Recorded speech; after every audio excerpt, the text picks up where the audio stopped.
Hey, welcome to Food Talk, where we talk about fishing, farming, food, and all things East End. And I'm here with my special guest, Cheryl Stair, the chef and co-owner of Art of Eating, John Kowalenko, also co-owner of Art of Eating, Hampton's Event Management. We just have to tell you, we're shooting this the first day of summer. You may recall, you local East Enders, we had the big storm last night. We're a freaking wreck, okay? We got the Cafe Bustelo going. We can barely keep our eyes open. I was going to put my head down to start the show, but the show must go on. So, thank you for coming. Thanks for having us. Yeah, we're glad you're here. And Cheryl, many people do not know this because you've had such a long run at Art of Eating, but you were one of the original female chefs in the United States for restaurants, let alone in the East End. And I know you landed at the laundry, but tell us a little bit about how you got to the laundry and who were your influences, and shoot. Influences, definitely my mom. Oh. Without a doubt, amazing, amazing cook. She's really would take us around from farm stand to farm stand, say, this is the place for the best corn, this is the place where we buy peppers. You do that to this day. I still do that. And so, let's just jump for a second before. Where are your favorite farm stands right now? What's cooking? What's good? I'm a big fan of the Green Thumb. Have been shopping there since 1978. Wow. For restaurants that I worked at and personal use also, but also Sangley Farms, the Oyster Ponds Farm for berries in Orient, Sangley. I've just started working with a forager. Oh, cool. I also work with Balsam Farm. Right, Balsam's great. What's the forager pulling out these days? I just met her the other day. I kept seeing her on Instagram, and we met. She's in Southold on Youngs Avenue, and she's actually growing some of the things that she was foraging. She's now growing the items, and it's Before you were at the laundry, you were at Starbucks. yes. And did he? I mean, everybody influences everybody, but tell me about that experience, because he was a hot property back then. I think he still is a pretty hot property. Cool. I never thought of sourcing food any other way except to do it seasonally. But he really reinforced it, and not just to me, but to many, many chefs in this area, all up and coming, when we would just, he taught us to go out and seek new farmers and find different ways to source your food. Between the fishermen, there were always farmers and fishermen coming in, and this was 79, 80. Right. So this is farm to table before it was now, farm to table. Yeah, or maybe it was like 82, actually. Yeah, okay. Well, but a long time ago. You couldn't get mozzarella here, and not fresh. Nobody was making it. You couldn't find really good olive oil. We were taking once a week a trip to Kennedy to pick up things he had ordered, so that we would have these great products. So now there's more bounty in this bountiful land. All right. Coffee break. Johnny, Take it, baby. You tell us about your beginnings from Patchogue and the Quality Deli. Lou's Quality Deli in Center Reach. That was my high school job, and that was my first catering gig. Rolling pieces of Swiss cheese and ham, laying them out on a tray. But I don't know. I just loved it because you got to meet a lot of people, and then from there I ended up in Hampton Bays at Shinnecock Surf Shop, where it was a health food store. I swear to God, we had health foods, boutique, was a head shop, surfboard repair, and it was kind of just very eclectic. But we did our first show at the Knights of Columbus Hall in Patchogue, and we set up, like a food booth, and we brought other surf shops in. It's kind of the beginnings of, Hampton Event way back then, just, promoting surf movies, and we had a band, and, $3 to get in. Oh, $2.50 was the first ticket, $2.50. So let's tell our listeners, so there's Art of Eating Catering, and then there's Hampton Event Management. So what's the difference, and describe what you do at Hampton Event Management? Well, for years, Art of Eating Catering, we were full service. We did everything. Right. We did the planning, we did the tenting, the rentals, the staffing, the locations. But people would always come to us and have a planner. And I go, we do everything. Oh, but you're a catering company.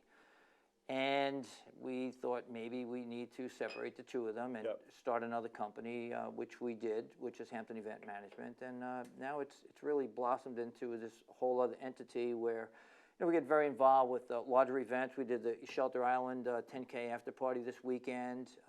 We do a lot of fundraisers. We've, over the years, we spent a lot of time at the college. We did 10 years as Art of Eating and Hampton Events, organizing and promoting the Off of the Sea concerts, and that led to other things. Because you know everybody. You know all the health inspectors and the fire guys.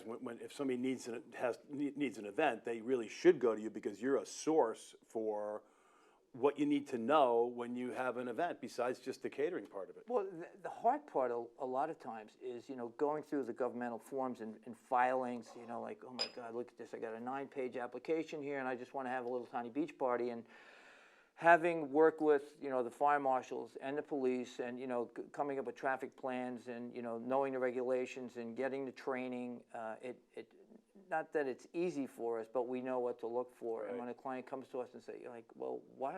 We never did that before. Like, well, we really have to do that. You have to have a liquor license for a fundraiser. You need to call a fire marshal and let them know you're putting up a tent, and it's got to be 20 feet from this. And, so there's all these things that over the years you kind of, you absorb and learn, whether it's through mistakes or through training or through whatever it may be. Because you've been operating this entity on the East End for how many years now? I think it's 28 years. Wow, that's commendable. Just to have a business that survives for 28 years. And married and still happy. Oh, look at that. Oh, that's pretty cool. That's even better. It really is. It's about relationships with the town, the fire marshal, all of those people. The farmers. And I was just going to say, the farmers, the fishermen. How do you staff this? I mean, this has got to be tricky. It's tough. Fortunately for us, we have a fantastic staff that's been with us for a very long time. Show's assistant Lori Kenny in the office, unbelievable. The anchor there, and we have people who are Nicole Llanos does our staffing, and Joe Abatello is helping with events. We have an intern, Marissa Schwartz is in the summer, and in the kitchen, Tahoma, our chef, is unbelievable. And we have girls in the kitchen, the women, they've been with us 15 years, and our floor staff, Kelly Lemin's been with us over almost 25 years, I think. Well, I think that speaks to your management too, and people stick around. And they're really our anchors. People come and go. If you ask me how many people have come through and worked with us over the years, I could never, thousands. But the anchors are needed. That's cool. Of course. No, that's huge. Keep us from going adrift. It's not a business for everyone. Like people, I'm a bartender, and then they come in and all of a sudden they realize they have to move tables, ice, soda, everything's on booze, from that truck to that hilltop over there, And then when you get it to the hilltop, the client says, I don't think I want it there anymore. Let's move it again. And the demanding clients aren't necessarily the bold-faced names, is that correct? That is correct. Right. So, and just to let people know, because I know that you guys are very, very discreet, but you guys have catered some and worked with some very high-profile people. Martha Stewart for one. Who else, John? We did a number of parties for Billy Joel and way back when at his house out here, and a lot of fundraisers. I mean, we probably have touched on most of the East End and New York City fundraisers at one point or another. They come to you and just say, hey, can you help us out? For both political parties too. Both political parties, save everything from one of the first ones was for Okinos way back when, Save the Whales, to just recently this weekend. We were one of the sponsors for the Revelry on the Rock, the Shelter Island 10K after party, and then Cheryl did a party the same day for Mission in Pink. It was breast cancer research, you know. So it's not all bells and whistles because you guys both sustained injuries this weekend. Right? So I was in the hospital. Ladies first. Cheryl, what was your injury? Tell our viewers. I tripped over a manhole cover hidden by AstroTurf and cracked a rib. Oh, good Lord, you can't make that one up. And John, yourself, you spent some time in the hospital. Well, we were staking out a line so the EMTs and the ambulances could get into the parking lot at the Shelter Island 10K, and I was driving in a stake, and I came up too high, and the pounder, which weighs about 25 pounds, flipped off the top and back in the head, and boom, I was right out. But fortunately, there were a lot of EMTs around. The ambulance got in, and 3 hours later, I was back at the event. You got knocked out. I did not go out, but I was down. I saw stars, and Nice. thinking about life. Like, what am I doing here? And then I sustained an injury, which I'm not sure how. I have a swollen hand. I can't make a fist. It may be from a fishing mishap, fishing with my son on Father's Day over at Louse Point. I'm trying to sneak in a selfie of the two of us, but like a stylized selfie, you know. He has no idea. He backcasts. The lure hits my hand. I'm like, huh! I kind of go like, what? The phone slips out. There I it watch goes. the phone just go like this into 1 foot of water. He goes, Dad, we have to get the phone, get it home, put it in rice. And ladies and gentlemen, it didn't work. So after here, I'm going over to AT&T in Bridgehampton and getting myself a new phone. So we all sustained injuries. Lessons to be learned this weekend, I guess, huh? I just want to thank my producer, Ellen Watson, for the Cafe Bustelo. Ellie, thank you very Thank much. you, Ellie. Yeah, baby. All right, quick shift. Favorite thing about living on the East End? More than one, too, if you want. Well, definitely the food, but I think the light. Oh, It's good call. I like that. It's amazing. Especially after Labor Day, that late August, early September. Isn't that nuts? God, I love that. Johnny, what about you? Orange glow too. You know, the whole atmosphere out here. You know, I came out to surf when I was in high school, and I fell in love with the East End. I went to Montauk and hung out in Hampton Bays for a while, and we just thought that this would be the place to come. And it means a lot to us out here. And we met out here. You're a winter surfer, which I always admire. And I think to myself, man, that must be so much fun because there's nobody else in the water. There's no. Sometimes you have to look for someone to surf with. Not so much recent years, but there were times on like I really want to go surfing, but there's nobody around. Right. When you had the old wetsuits, But I think it's interesting that all of his friends, the people that are in his age group, are the ones that are out there in the dead of winter. You don't really see a lot of young people out. I mean, maybe they are, but that's what I notice. Yeah, well, it's they your go buddies. another crew, another place. We have our little spots that we surf, So, but that's kind of what got me going out here, and just with the surf shop, and then being out here and just wanting to be out here and watching the changes, the East End changes has really been something else. And I've been coming, so 67 till now, but like think about the people who have been here for a really long time. The people who really are from here. But you guys moved out here when? You grew up on the North Fork, right? That's right. My grandparents had a summer house since the late 30s, so we were in New Suffolk, Oh, it's pretty over there. the town that time forgot. I know. Legends Yeah, Sports Bar. it was the best upbringing you could ever have, but then moved over here for work. Right. Your sister's still up there, Yes, Pam. yes. Right. Yeah, I know you brought some food to feed us, but tell me this, John.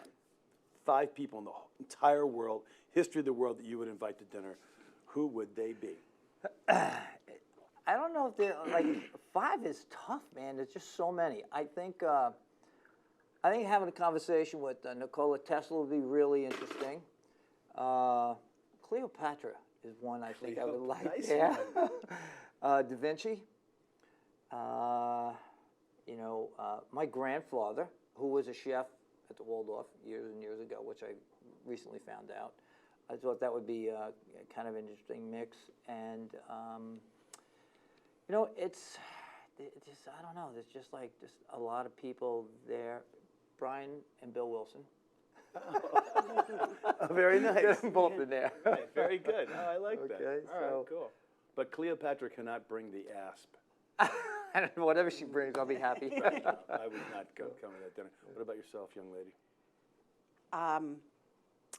I would say my grandfather.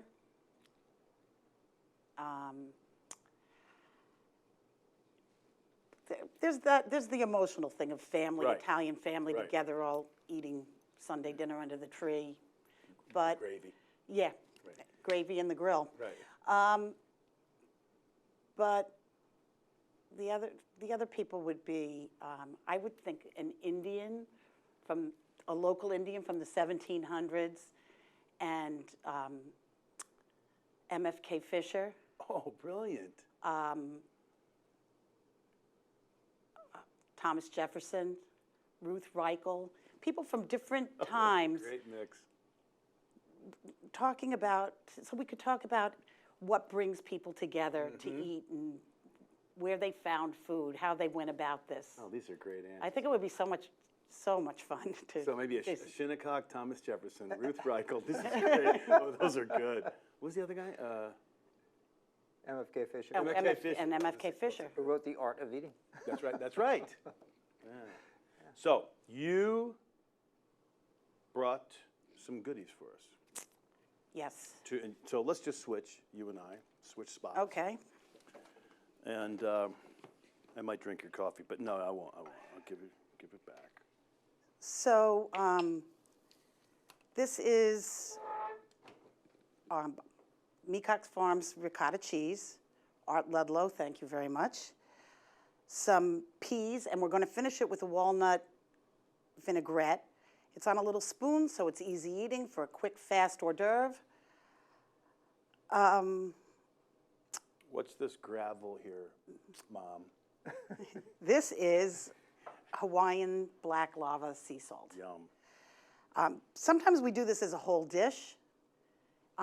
Sometimes it's peas, because peas are about to be in season. These are frozen peas, but any minute now the local peas will be popping.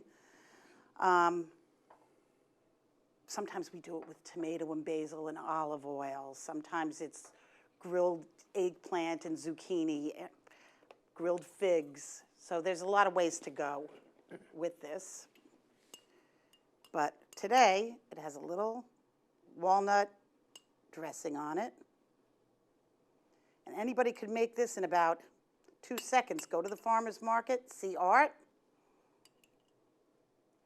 pick up some peas from everyone who's going to have them any minute now, and a little walnut dressing. I just seasoned the ricotta with a little bit of sea salt. Oh, the presentation. Well, we And do there hors go. d'oeuvres, like that's thousands of hors d'oeuvres a summer. You know. So you could leave this laying out on a table for people to just take as they will, or it could be passed with the casual kind of dining that people do this time of year. It's nice to have something you can just lay out. May I try one? Please. You almost don't want to Switch? disturb it, but you want to switch back? Yeah. We can do that. All right, here we go. Oh, yeah. But that But Art's imagine what- cheeses are just so unbelievable. You know, and Well- we're so fortunate. That's one of the things when chefs come out here, they realize the abundance that is really local out, that they can get anything they want out Oh. here. It's crazy. But wait, I forgot something. This is here for a reason. Local daylilies from my backyard as a little garnish. Oh, nice. Another little color thing. And you know, the daylilies, I'm moving around too much, right? No. The daylilies are delicious if you coat them in oil and salt and pepper and grill them. Really? They're so good. Yeah. at the end of the day, we're out there harvesting them out of the backyard because there's a whole bunch of them in the backyard, and we had one day, they go, and we got to grab them really quick. So we ate one Even night. after they close up, you can still do it. You put oil and salt and pepper and grill them. Yes. Lilies. They're fabulous. What's the family they're in? It's the garlic family?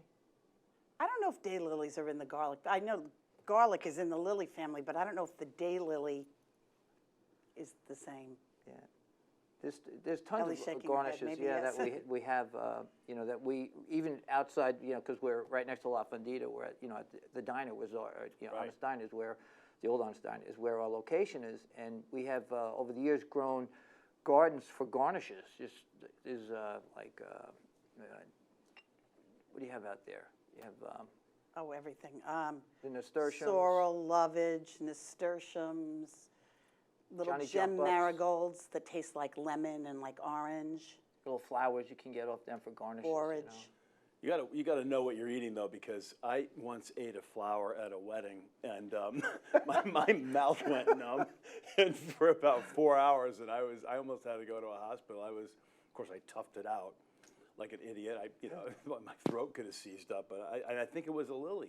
Well, I don't want to garnish anything, or not that I garnish, but like with something that you can't eat. So it's very important to use edibles. Don't put something you can't eat with things like that. And all of our plants that we grow are from an organic source. Right. Okay. And we don't use any pesticides. So we usually do something out of the Food Lover's Companion. And we played a little roulette this morning, and we all came up empty because there's this word in here that we're just going to educate everybody on. It's called flummery. John, you had a good definition of what you thought flummery was, which was... That's a big mistake. Big to me. mistake. I did a flummery, right? Yeah.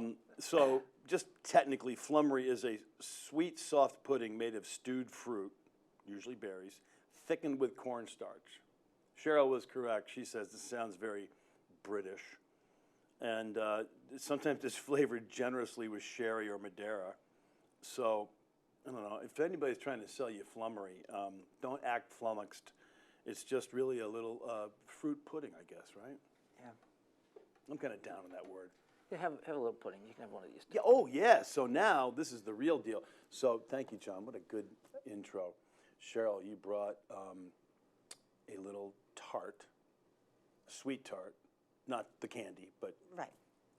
tell us what this is. This is a lemon and caramel tartlet made by our pastry chef, Patty Wellen. And it's a good foil, the tart of the lemon with the caramel. So I should probably try one. What two? Cheers. And Patty's baking everything, so she's in-house 4 or 5 days a week, doing all the desserts and cookies and tarts and getting really creative. And what was the You new didn't thing? buy these pastry shells? No. No. I was just going to say, isn't that tartlet shell Oh, delicious? wow. Oh, It's yeah. very short, Really short delicious. and flaky. Sorry, you guys can't have any. I ate 5 the other day. Did you? Well, I may have to have another one. Help yourself. So What's that little pop she's doing now? Oh, pie pops. She's making We make pie jam. pops now. We make jam, and then she makes a little pie with the jam, and we put it on a stick. They're kind of hot now, these pie pops, but we like to make it with fresh, local, organic. So Jam. I just realized, because you guys were going to bring, you guys have this whole line of potato chips. And what do you call them? Where can you get them? And tell us about the whole origin of those and your success. I think it started, one of the farmers' milk pail wanted, she goes, yeah, I need something for Christmas. Can you make me something? So Cheryl said, I'll make some potato chips. No, I had them left from a party. We had a party, and we made too many that day, and I put them in a bag. And we hand wrote a label and said, well, here, try to sell these. And then they were calling, can we get more? And They're very addictive. they're a little bit addictive. But it's, it's the potato that Right. makes them. It And has so- to be It's the a right special potato. potato, yeah. Where are you getting the potatoes from? Well, we get them from different places. Right now, there's no local potatoes around, well, very few. Couple, right. But we buy them from Balsam, and we buy them from Halsey Farm for the most part. The Just sweet to be potatoes official, also. what's the Sweet name of- potatoes also. Okay. Well, from Balsam, it's a Yukon, and from Halsey Farm, it's a Green Mountain, which their family has farmed Green Mountain potatoes. They say it's our potato for 12 or 13 generations. Whoa. It's really cool, you know, because we're bringing in that local flair too, which people really like. And sweet potatoes too, we do the same with sweet potatoes, and they, when we, you know, they come into season, it's just a great chip. Just And what's the name of the chip? And it's bagged, and it's for sale around here, right? yeah, art of eating potato chips. There you have it. There it And where, that's a good name. And where, how original. Where can you get them?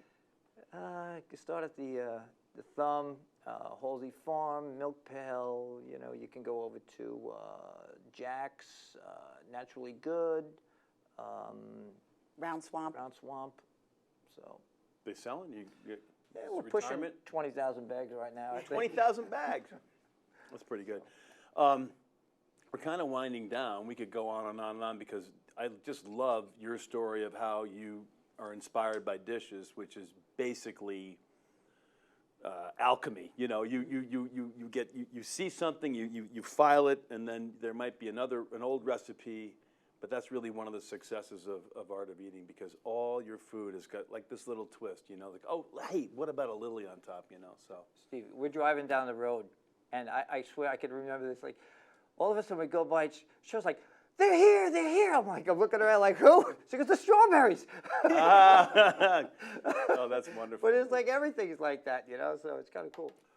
Well, we're winding down. We can say, That was easy. all right. And I just want to thank you both for coming over this morning on little sleep, like yours truly, like everybody here at the studio, because of the crackling thunder and lightning at 4 a.m. Good rain.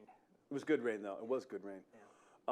So I say to you viewers, take it easy, but take it, otherwise known as cógelo suave, pero cógelo. Take it easy, but take it. And thanks again for coming on the show, you know. El gusto es mío. Qué bueno. Entonces, ¿qué pasa hoy? ¿Qué pasó después este show? Yo no sé.